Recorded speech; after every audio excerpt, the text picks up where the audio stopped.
Hi, guys. Thanks for coming. As always, like to thank our fans, packed house again, and the alumni. You know, we had our pep rally on Friday, and then the captain's dinner. That was an awesome experience. And then the pep rally, or the skull session, was just full house. It was a great day. So thanks to the alums for coming back. Thanks to our student body and Buckeye Nation. Dwayne, obviously, great night. Incredible night, 455 yards, 6 touchdowns. Still not, you know, offensively had a lot of yards, still not doing what we need to do in the run game. And that's something that's alarming. And so we just got to continue to work on that. Defensively was not what we expected in the first half. You know, guys are making plays on us. That a combination of poor pass rush and not locking on your guys. You know, we've been fine against the run, but the pass has been killing us, and that's going to bite us. That's something that we've got to get fixed. But I'll answer your questions for you. Front row right here, Tim. Yeah, Urban, what happened to you on the sideline there where you had to go down for a while, like you were in the 15-yard line or so, which was out of the coach's box? But I'm not laughing, but you know what I'm saying. But what I understood you. Sure you are. Yeah. But you ran into someone. I mean, what happened there? I dealt with headaches in the past. Just deal with that headache. So it was a headache. It wasn't a collision.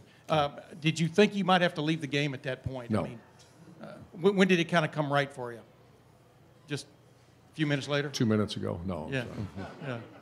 Yeah. Number two, the passing game. Obviously, like you just pointed out, I'm not saying bailed you out again. I mean, the guy threw for 455 and stuff. But Paris Campbell, McLaurin, and those guys, what did you just see come alive as the game went on? Dwayne would be the first one to tell you, and it's no different than when the run game's cooking. You know, the offensive line's the reason why. When the passing game's cooking, I mean, there are guys making phenomenal catches and runs, and the offensive line's doing, for the most part. I believe we gave up 1 sack tonight. We did have we had 2 turnovers, which are awful. But I mean, it's when he's an accurate passer now. You give him time, and you give him a good group of receivers. He's a dangerous guy. Over to the left, Bill. You're 6-0. It's halfway through the season now. But you mentioned the running game and defense. Yeah. How close are you, or how far away from you from being a championship caliber team? We're not worried about that. We just got to get ready for Minnesota, and you guys saw what I saw. You know, at times we play outstanding, but the big hits and you know, we're a man coverage team, so we got to keep evaluating. But some of those weren't even on man coverage, so we just have to keep working at it. I trust our staff. I trust our players. We're banged up a little bit, and we got to fight through it, but we got to play better. Over to the right, Austin. Urban, I know how cautious you are about what I'm about to say sometimes, but through 6 games, what Dwayne Haskins is doing, are you ready to give him your Heisman endorsement? Do you think that it's fair to include him in that conversation right now? I never want to hold our players back. I don't know what else is out there. I'm worried about Minnesota, and I'm worried about our defense, and I'm worried about our run game, and worried about getting the guys healthy. But I certainly never want to take away for elite. I mean, 455 yards now, and high end percentage completion. It was 33 of 44. I mean, that's. I'm not going to hold him back, but our focus is on Minnesota. Over to the left, Doug. Urban, you said you're a press man team, and we know you guys have been that since you switched to that.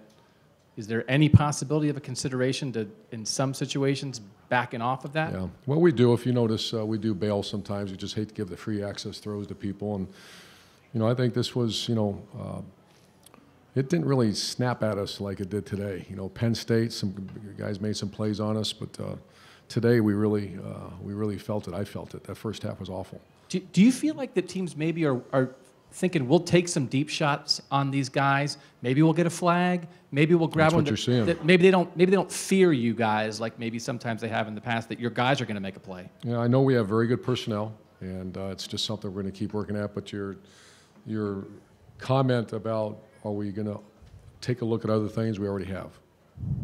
Over to the right, Dan.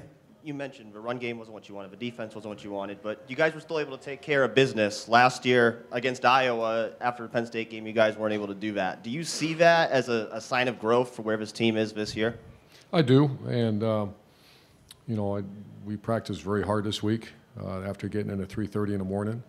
We were worried about that a little bit. The heat was there again all week, but to get out of this thing 6-0 and go work on fix some issues, that's what the game's all about.